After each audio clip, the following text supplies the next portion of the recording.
I'm DaleDuo. And I'm Mr. DaleDuo. And welcome to the DaleDuo XP, where we share about our relationship and life experience. And teach you how to gain more life XP. Well, hello. Welcome. Hi. Good to see you again. Hi. I've never seen you. I haven't seen you in like 2 weeks. It's been so long. Wow. Yeah, we only get together to record this podcast. Yeah, we're only married on every screen. other Monday. Oh, man. Well, my coffee is almost gone, and I'm sad. I got halfway through mine. Ugh.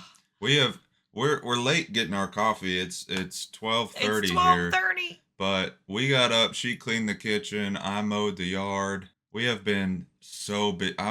We're remodeling our bathroom. I've been working on that last few days. We are just tired. We're like squeezing this episode in, but we've been so looking forward to it, to talking again with you guys. So yeah, it's episode 3. Episode 3. Thank you all for watching so far. We've had so much hype. People asking us, where's the next one? Where's the next one?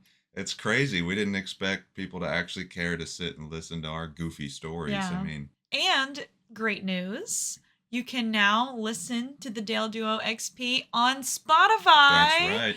So any Spotify listeners, I'm a Spotify listener. I listen to podcasts on Spotify all the time. Yeah. Now it is on Spotify. Or if you're on the road like we are a lot, putting on miles, click it on Spotify. There you go. There's half an hour of your drive. Put it on and enjoy. Eventually it might be on Apple Music, but for now we're just doing Spotify and YouTube. So Thank you guys for watching/listening. Yeah. Yeah. So Tell them about what we're talking about today. Today's a unique one because we didn't want to give you this facade that our life and our relationship is perfect. It is not by any means. And the whole point of this discussion we're having is to be real, to be completely authentic so that you guys get a peek into what a relationship looks like and where it can go. And in doing that, we don't want to just tell you all of the sunshine and rainbow stories, all the good times and the happy times. Obviously, that's going to be our focus because we want to pep up your day and give you some life. But at the same time, we understand that we need to address what went wrong or things that we didn't do correctly and how we fixed them. Where do we go from there? Because that's life. That's relationships. Your relationships are going to hit these hurdles. We've hit just about all of them. I would say we have a pretty good track record of crossing those and avoiding them going forward. So we want to try to help with that if we can. Yeah, and we want our stories and our relationship. I mean, we have been together for almost 10 years, married for 5 years. If you've missed episode 1 and episode 2, go back and listen. You'll hear more about our story and how we met and that sort of thing. But so we started dating at a very young age. And so we started dating. I was 16, he was 17, and now we're 26. And you'll be 27 in a few months. January. Yeah. So I'm getting old. My back hurts. We've lived a lot of life. So that's us finishing high school together, going to college together, graduating college together, going through COVID together, becoming adults together, getting jobs, buying a house, buying another house, all the things, we've lived a lot of life. Yeah. Anytime we go back through our life and our memories, it's like, if you watch anime, it's like the different arcs. The high school arc, the college arc, the COVID arc, the early career arc, like the Dallas arc that we're in now. Kind of neat. There's a lot of seasons. And we were totally different people, it seems like, in each stage. Oh, for sure. And we've grown together. Yeah. And there's a lot of positive, amazing stories that we're going to tell you in this podcast. But we thought episode 3, let's get deep. Let's get real. And so we're talking about some of our pain points. Yeah. Things we may not have handled correctly in the relationship. What happened, like what it caused, and how we fixed it. Yeah. And how we avoid it today. Mm-hmm. So I'll start. Start us off, honey. Yeah. If you're in our Discord or hang out in our streams anytime and know anything about me, I'm a car guy. I love cars, every shape, every flavor. I don't care if it's gas, diesel, electric. I've had them all. I love anything with wheels. It's just fascinating to me. to my detriment because here I am. I'm 26. I've been driving now for, well, legally 10 years. And I've had 20, maybe, no, 14, 15 cars. I don't want to count. A lot of good and a lot of bad. Just upset okay. Me. And that's fine if you're like a bachelor, you got your own money, that's your hobby, whatever. Well, it's fine if you're married too, as long as you handle it correctly. So here's one specific story where I didn't handle it correctly. And there's many, but we'll just use this one. So I'm really excited for everybody else to know this story than just a few me. years ago. Now keep in mind, I changed cars every like 6 to 8 months throughout college and our early marriage. While we were engaged, I still swap cars. I just bought a new truck. I just do it a lot because I love cars. So anyway, at this time in this story, we're engaged. We're not living together yet. We're in college. We got separate apartments, but we're, planning, putting things together, figuring out how we're going to join our two lives together. And I've got this horrible addiction to vehicles. Okay. So I had a truck, and then I had a sports car, and then I had an SUV, and then I had a truck. I was bouncing all over the place. I had this dinky little Jeep or something, some little small. It was the Jeep Renegade. Yeah, the Renegade Trailhawk, okay? Stupid. You had it for a month. It was awful. It had no power. It was tiny inside. Okay, at this time, though, we're in college. I'm also in the Army. I'm going out in, like, this muddy, nasty field to train. I also am working a job for a property manager, okay? And so I hate this little Jeep. I'm looking around, I'm poking around. I find this little single cab Ram pickup, right? And I think, okay, great. This would be fine. I can get out for training. It's got a little more space in the bed. Tell them what color it is. It was brown. I may have a picture somewhere. I don't know. It was poo-poo brown. It looked like actual. Okay. Base model, V6, like no remote, hard key. I don't know what I'm doing. I ain't got no money, but am addicted to cars. And so instead of telling my sweet fiance, hey, I'm thinking about switching vehicles, like, would this work for us? Could we fit just the two of us and the dogs to get, home and back? I didn't say a thing. Instead, I went and traded and got this truck. And she comes to my apartment so we could take the dogs out and have dinner. And I pull up in this poo-poo brown truck. And I can see her face. Okay, she's got the leash and the dogs, and she's like... I was livid. I was like, oh, I'm in for it. Now... I was livid. One point I'll make is that I was using my own money, right? I wouldn't steal anything from her. We weren't married yet, but that wasn't an excuse, right? Because that's a pretty big decision when you're talking about joining your lives together that I made without consulting her. And some people say, well, it's your choice to make, it's your car, whatever. Sure, yes. But if I'm learning how to be a good husband, I at least need to make my wife aware. Like, I didn't say a word, I just went and did it. And so, of course, we had a little back and forth. She was not happy. The truck didn't even end up working out. I got something else, and then it broke down. And but the thing that you need to explain is how many vehicles you had been through. He had traded down. That was my fourth vehicle after a year and a half in college. That poo-poo truck. He went from a Ford F-150, a very nice, amazing lifted, truck. Four-wheel drive, modified, okay, V8. Traded to a Dodge Charger. Brand new Dodge Charger. Traded pretty cool. To, what was after the Dodge Charger? The four-wheel drive Jeep Renegade. To a Jeep Renegade, then traded to poop brown truck. Yeah, because obviously my values are going down. I'm addicted. When I've got a problem. He could have just kept. Yes, which is what I should have done. So by this time, she was livid. She was like, what's wrong with you? How am I going to marry you if you keep blowing, this money? You're just tossing out money, tossing out vehicles. How are we going to do this, right? Well, I'm still addicted to cars and I still switch too much. But we figured out, first off, we had a long discussion, okay? And of course I stood my ground on, well, it's my money, it's my decision. But we collectively understood that that's not the approach to take. No.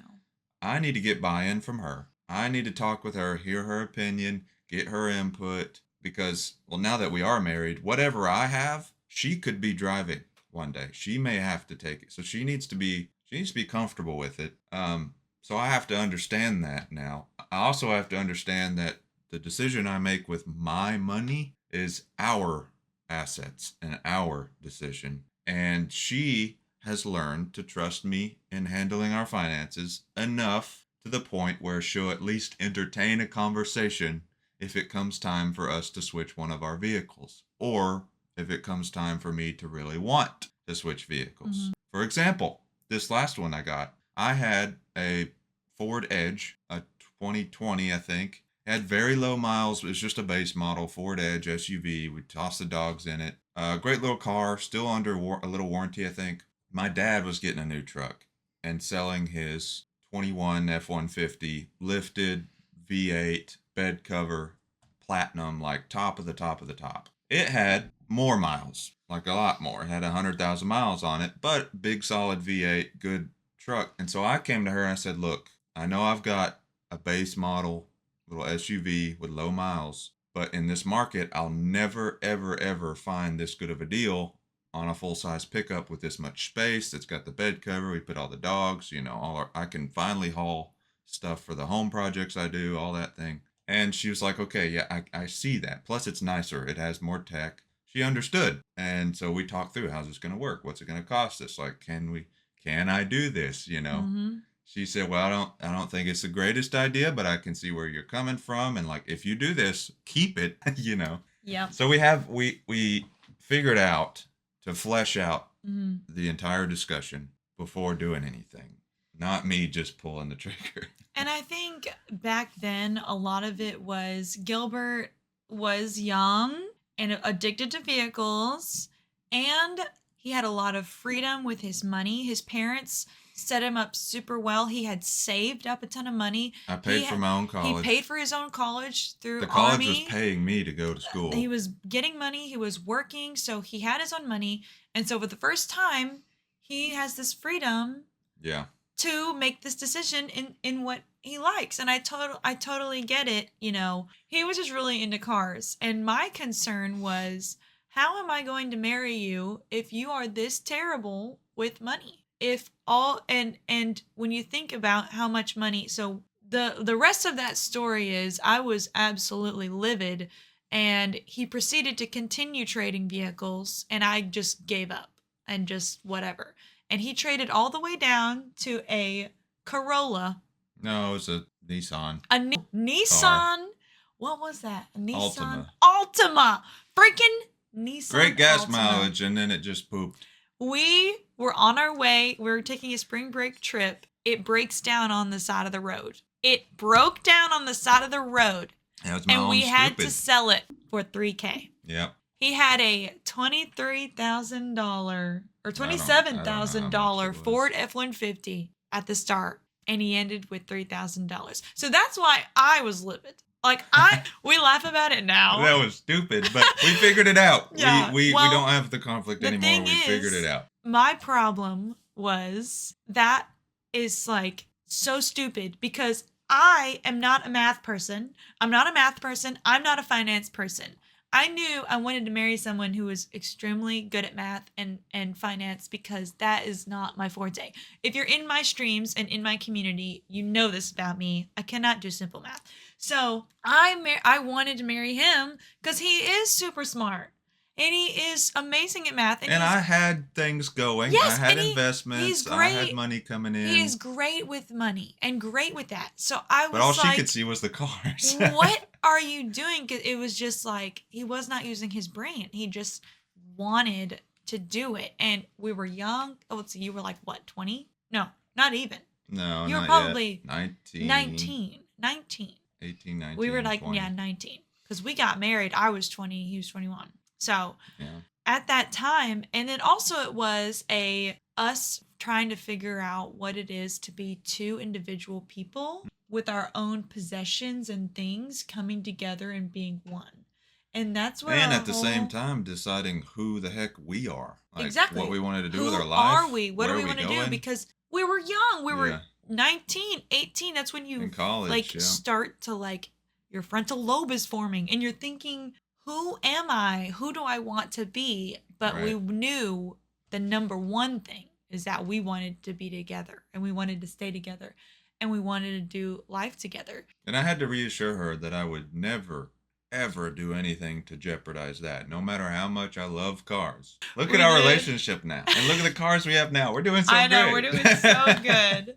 But it's because you finally started listening to me. Oh, okay. I'm not the only one No. who's caused hiccups. No. Okay, Obvious not. let's switch this over here and hear Okay. from All you. right. That's fine. My issues that cause issues. Let's talk about my issues. My issue. My issues that cause issues with our relationship. Okay. So I in years past have been known to not communicate my emotions very well. We are two very very different people where Gilbert is not very emotional at all. Like he barely has any emotions, where I'm a very very emotional person. I feel oftentimes before I act on something. And I'm always thinking about what everyone else around me is feeling and thinking, where he is all analytical, facts, numbers. Our brains are wired completely different. So early on in our marriage and in our relationship, especially when we were busy with school and work, I would feel like neglected, right? And it's not him neglecting me, right? It on purpose. It's because we have work and we have school and things like that. And so I would come home from work or class or whatever, and I would want him to spend time with me, but he would want to do something else, or he needed to Like study, gaming. or he wanted to play Apex and Yeah. game with his friends. And of course, as a gamer, I fully supported that and wanted him to do that. But over weeks, it would build up, and I would just be so resentful toward him for not wanting to spend time with me. But I would never voice those feelings until it was too late. And so a huge mistake that I made in our relationship was I was a ticking time bomb because I would not communicate at all that I was feeling neglected, or I was feeling like I wanted him to be more romantic with me and take me on a date, or, and we didn't have any money at that time to even do that. And I wanted that so badly. And I would just not communicate that at all. And it would become one of those things, guys, as you'll know, where you're suddenly in trouble and you have no idea what went wrong, because speaking for myself, I don't have any emotion, so I didn't know something was off. He doesn't have a lot of empathy. Yeah. Unless she told me direct. And that's okay. I'm craving this. I want this. Let's do this. I didn't. Yeah. And I will say, over the years, this was like very early on in our marriage. Like we had just moved in together for the first time. We were just living together, learning how to have our own space, but have our own time together. It was a lot. And I just blew up, basically. Yeah. One day I just blew up like, you don't love me. You don't want to spend time with me. And he was like, whoa. I'm just a deer in the headlights. Whoa, what did I do? And in my mind, because I was naive and I just was dumb, in my mind, I was like, you should know, okay? You should know that I have needs. Yeah. And you should know what I need when I need it. And that's just not the case. I could try. Like, from things like that, I can learn a little bit. Yeah. Well, what I was going to say is now we're 5 years into marriage. He can almost read my mind. Yeah. Now. There still are times after that I have to 5 years, communicate. I can sometimes, maybe once a year, surprise her. So. It's true. He has surprised me a few times. If you guys don't know me super well, I'm very difficult to surprise because I'm very controlling over everything that happens in my life. Yeah, and it's hard for and me I'm working to on know that. ahead of time what she wants. So I'm working on that. But anyway, I have grown a lot from that moment in time. I can remember specifically a time in our little 1-bedroom apartment that I broke down and I laid into you, and I could not understand why you did not know that Yeah. I needed attention. I didn't even know what approach to take. Like, Yeah. I was like, why are you crying? And What is like, what's. that was when it hit me that he lives in a different reality. It's just simply And not there. than I live in. We live in two different realities. And whenever you realize that in someone that you're dating or you're married to or whatever you're trying to date, whenever you realize that in a relationship that you live in different realities, that will open a whole new world of communication. But guys, let me put you on something. Hear me out. Pro tip. Okay. I'm worried. I don't know what this is. Nope. You do know what this is. I do. Anytime something like this happens where she is upset, doesn't matter what about. Maybe it's a bad day. Okay. Maybe she doesn't feel well. Maybe you did something wrong. Maybe you didn't do something wrong, like I was feeling. Doesn't matter. Anytime you're in trouble for anything, first talk it out immediately.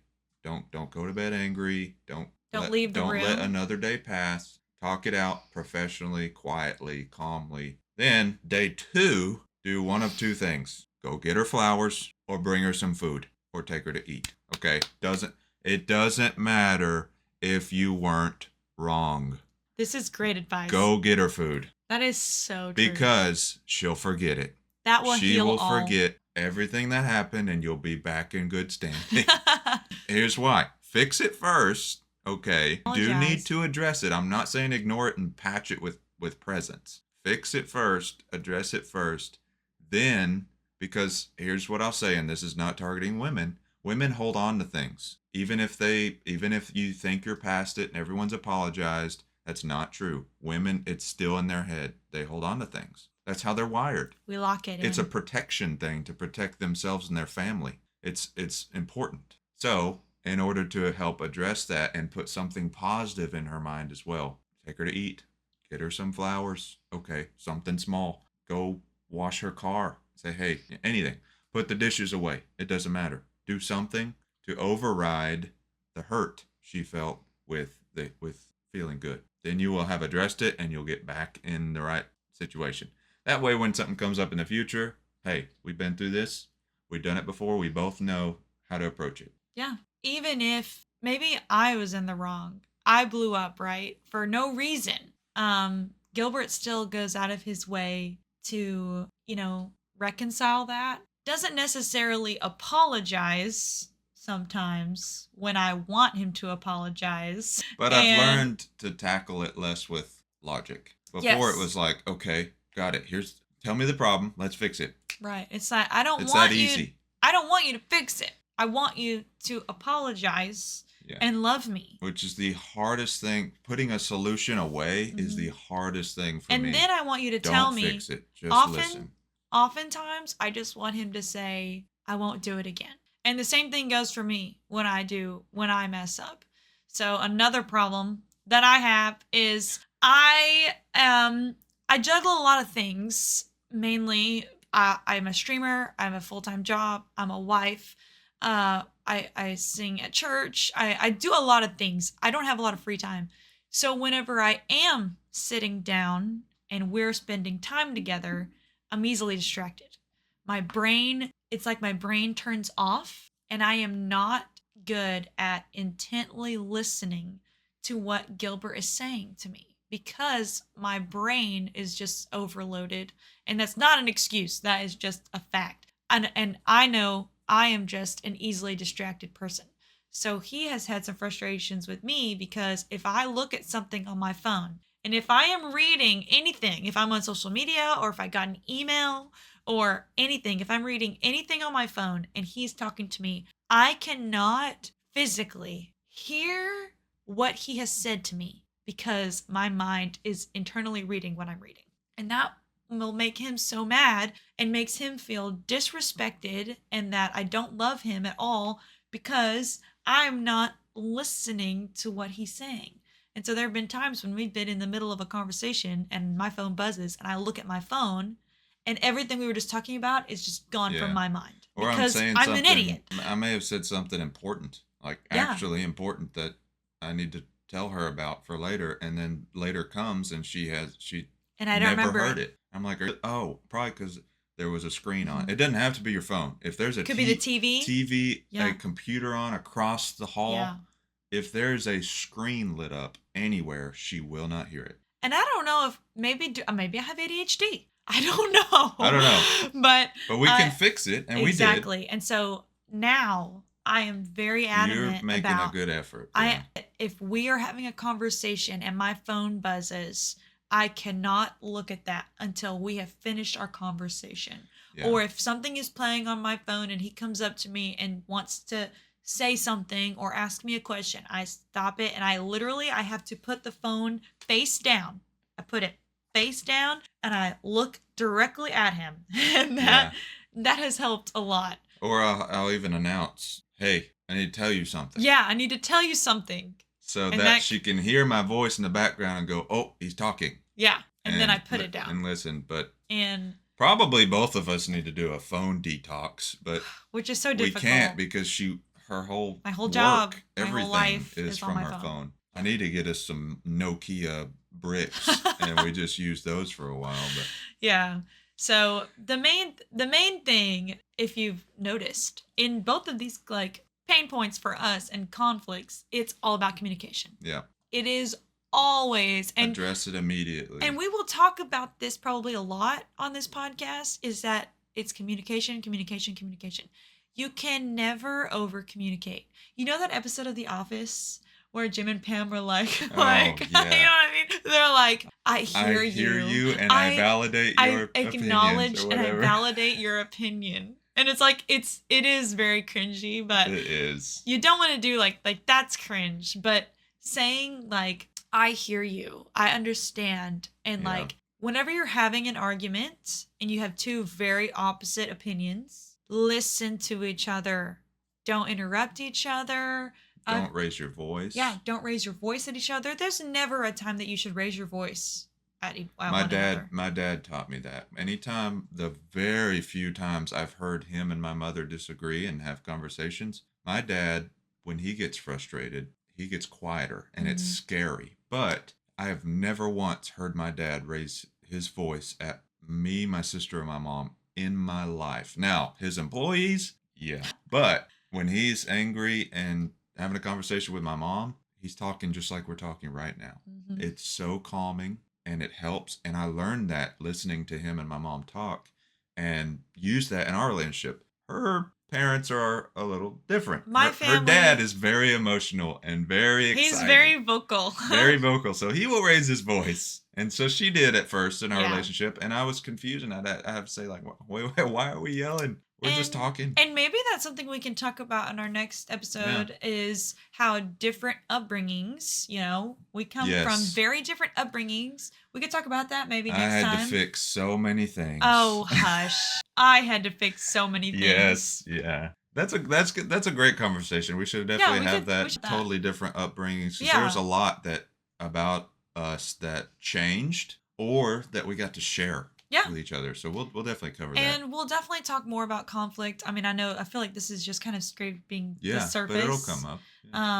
Yeah. But we just wanted to get vulnerable with you guys, as like our past couple episodes, like our relationship. Fun, yay. Our relationship is great and it is fantastic. And I feel like we have learned so much, and we just want to share it with you guys, and we want you guys to learn too. But you can learn a lot from the bad times. And there's been plenty. And they still happen. We still have scuffles and we still have disagreements. It's not all daisies. It's not perfect. We have learned how to communicate clearly and with a level head. Yeah. And hear each other, listening to each other. And for me, the hardest part is not immediately jumping to a solution, to logic. It is the hardest. Like, at first I had to really think through every step, focus so hard on let her speak, do not go to logic, do not provide a solution, it's harder than a workout for me. I'd rather go hit the gym. It is draining. It's so hard because that's how I'm naturally wired, but it's so hard to say, okay, I hear the problem, I know the solution, it's all mapped out, I can fix this in 2 seconds, but don't Don't.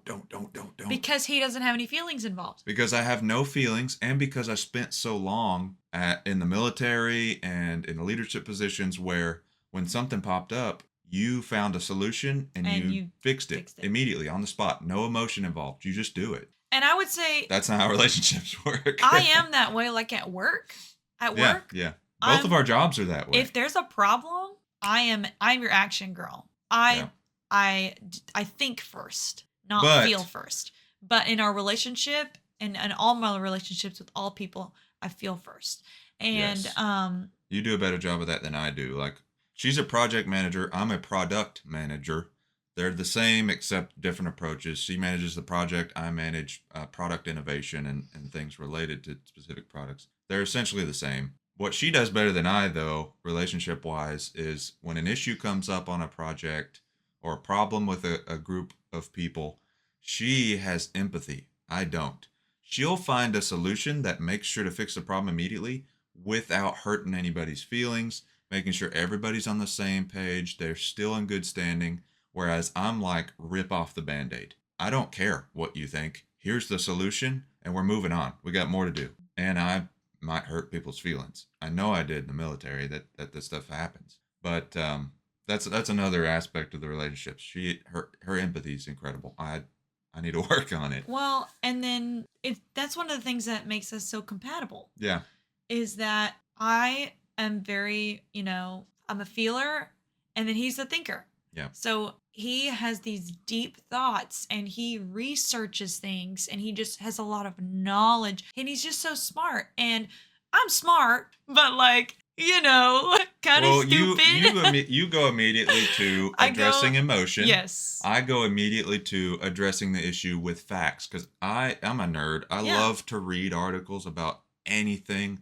I love to study. Mm-hmm. I love to gather information so that I can make informed decisions. Yeah. And I don't care what anybody else thinks. And we're able to make decisions together. And by having both sides. She doesn't necessarily gather facts and data because she doesn't care about those. She cares about, let's make a decision that addresses everyone's hearts. Yeah. She cares about healing the heart. I care about fixing the problem.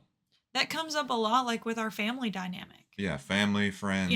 Friends. I think we've done a pretty good job of, being able to balance That's things. one part of our relationship that has gone incredibly well. Our family, balancing our family. We really haven't had any headbutting on family things. We have a good amount of family that don't agree with us on things. Yeah. But we've quickly and effectively figured out the best way to keep family close to the heart without causing issues in the relationship. So yeah. Well, we've gone for a while. We better answer a question. Yeah, we need to wrap up. And if you guys have questions about what we have been talking about or what you want us to talk about for our next episode about conflict, maybe you have a certain scenario you want for us to discuss what we might do, put it in the comments. I also have in my Discord, I have a channel called DaleDuo XP question submissions, and you can put it there. If you would like to remain anonymous, you can send me a DM on Instagram or Twitter /X, whatever. But the question we had today is from none other, Egbert. We love Egbert. Egbert.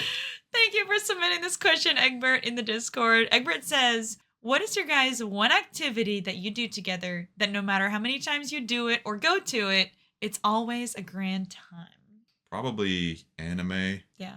We watch a lot of anime together. We love going to the in-person events, concerts or conventions or whatever, gaming /anime events. We could just spend weeks at those, just walking around and looking at stuff. Those have always been great. We'll even take free weekends and go to anime stores or Japanese stores just to walk around and buy stuff we don't need. Eat ramen, that the anime was a big one. But what else? I like to simplify it, thinking about one thing that we do together all the time, no matter how many times. I would say for me, what comes to mind is every day, just about, we eat dinner together. Yeah. And we watch an episode of an anime that we're watching, and we'd eat that together. And I would not trade that time for anything because that, to me, is really good quality time. Yeah. Because, I'm a very routine person. And so having that set time every day, is special to me, and I never get tired of doing it. Yeah, and I know like eating dinner isn't necessarily a big activity, but it is one that. But watching anime or going to anime stores, activity wise, like Yeah. What Gilbert is holding back from saying is sex. That's no, you dirty. But it's true though. Well, listen, we've been married a long time, okay, but it's always great. Anyway, guys, we love you. We hope you have a great rest of your day. Thank you Yeah. for watching. Let us know if you have more questions. They can be about anything, but if you want to ask us about specific conflicts or tough situations, give us some scenarios. I'm telling you, we're the power team to answer it. I got black and white answers. She's got I got the heart feelers. Answers. Yes, we can make sure that both get addressed. And we may not have the perfect answer, but I think we have a pretty good shot. Yeah. Anyway, we love you guys. Bye, everybody. Bye. See you next time.